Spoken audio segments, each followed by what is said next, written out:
नमस्कार दर्शकों, सच संवाद न्यूज में आप सभी का हार्दिक स्वागत है। आप देख रहे हैं सच आप तक। दादरा नगर हवेली में प्रशासन ने मौसम विभाग और एनडीआरएफ की टीमों को किया अलर्ट। दादरा नगर हवेली जिला प्रशासन ने अरब सागर से उठे चक्रवाती तूफान तौकते को लेकर सतर्कता बरतने के लिए जनता से की अपील। दादरा नगर हवेली दमन दीव का प्रशासन भी सतर्क हो गया है और ताकत तूफान से निपटने के लिए तैयारियों में जुट चुका है। अंदेशा है कि तेज हवा और बारिश के साथ तूफान आने की संभावनाएं जताई जा रही हैं। तौकते तूफान दादरा नगर हवेली में पहुंचे इससे पहले प्रशासन सारी तैयारियों में जुट। प्रशासन ने एनडीआरएफ की टीम, फायर विभाग, पुलिस विभाग एवं इलेक्ट्रिकल विभाग को अलर्ट कर दिया है। सच संवाद न्यूज में सच आप तक के साथ अश्विन पटेल की एक रिपोर्ट, आइए देखते हैं। आपको बता दें कि संघ प्रदेश दादरा एवं नगर हवेली एवं के सभी जिलों में मौसम विभाग के अनुसार अगले 3 दिनों में तौकते नाम का तूफान से निपटने के लिए तंत्र ने सभी विभाग से संबंधित अधिकारियों को अलर्ट कर दिया है। अरबी समुद्र से तौकते नाम के तूफान से लड़ने के लिए यह अलर्ट जारी किया गया है। राष्ट्रीय मौसम विभाग के द्वारा बताया गया है कि केरल, गोवा, गुजरात और महाराष्ट्र के लिए बड़ी मुसीबत बन सकता है, जिसके साथ संघ प्रदेश दादरा नगर हवेली एवं दमन दीव के लिए एनडीआरएफ की टीमों को अलर्ट पर रखा हुआ है और अनुमान है कि 18 मई को चक्रवाती तूफान गुजरात से वेरावल और पोरबंदर के बीच मांगरोल के पास के तट से टकराएगा। अरब सागर से उठे चक्रवाती तूफान तौकते को लेकर कई राज्यों में अलर्ट जारी किया गया है। एक तरफ जहां कर्नाटक में साइक्लोन के बीच तेज बारिश की वजह से 4 लोगों की मौत हो गई है और राज्य में कुल 73 गांव चक्रवाती तूफान से प्रभावित हुए हैं, वहीं साइक्लोन तौकते गोवा के तटीय क्षेत्र से भी टकरा गया है। पणजी में इसका असर देखा गया है। गोवा में चक्रवाती तूफान से भारी नुकसान होने की खबरें हैं। सड़कों पर कई जगहों पर पेड़ गिर गए हैं। भारी पेड़ों के गिरने की वजह से सड़कों के किनारे खड़ी कार डैमेज हो गई है। गोवा के तट पर तौकते चक्रवाती तूफान गोवा के तटीय क्षेत्र से टकरा गया है।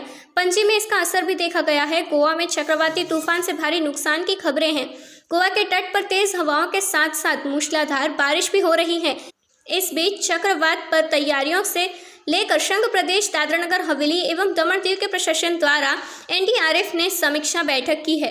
वर्तमान में लक्षद्वीप द्वीप समूह और अरब सागर से विकसित होने वाले चक्रवात तौकते के रविवार को पूर्ण रूप से चक्रवाती तूफान में तब्दील होने की संभावनाएं। लक्षद्वीप द्वीप समूह और अरब सागर के ऊपर एक कम दबाव का क्षेत्र बन रहा है। रविवार तक का एक शक्तिशाली चक्रवाती तूफान के प्रकट होने की संभावनाएं हैं और अगले 4 दिनों में गुजरात, महाराष्ट्र और केरल के तटों से टकराने की संभावनाएं हैं। भारत मौसम विज्ञान विभाग IMD ने यह जानकारी दी है। IMD ने पहले ही मुंबई और ठाणे को येलो अलर्ट जारी कर दिया है, जो तेज हवाओं के साथ अलग अलग भारी बारिश का संकेत देता है, जबकि गुजरात और केरल के लिए कई जिलों में ऑरेंज और रेड अलर्ट जारी कर दिया गया है। वर्तमान में लक्षद्वीप द्वीप समूह और अरब सागर से विकसित होने वाले चक्रवात तौकते को रविवार को पूर्ण रूप से चक्रवाती तूफान में तब्दील होने की संभावनाएं हैं, जिससे देश के दक्षिण और पश्चिमी तटीय भागों में तेज हवाओं के साथ साथ भारी बारिश हो रही है। IMD ने अपनी नवीनतम बुलेटिन में कहा कि इसके अगले 24 घंटे के दौरान गहरे दबावों में और उसके बाद के 24 घंटों के दौरान एक चक्रवाती तूफान में बदलने की संभावनाएं हैं। इसके और तेज होने की संभावनाएं हैं। यह संभवित आज शाम तक उत्तर पूर्व की ओर बढ़ेगा, फिर उत्तर से उत्तर पश्चिम की ओर बढ़ेगा और 18 मई की सुबह तक गुजरात तट के पास पहुंचने की संभावनाएं हैं।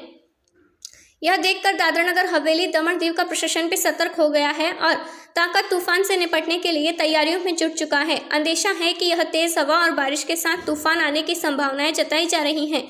तौकते तूफान दादरा नगर हवेली में पहुंचे इससे पहले प्रशासन ने सारी तैयारियां कर ली हैं।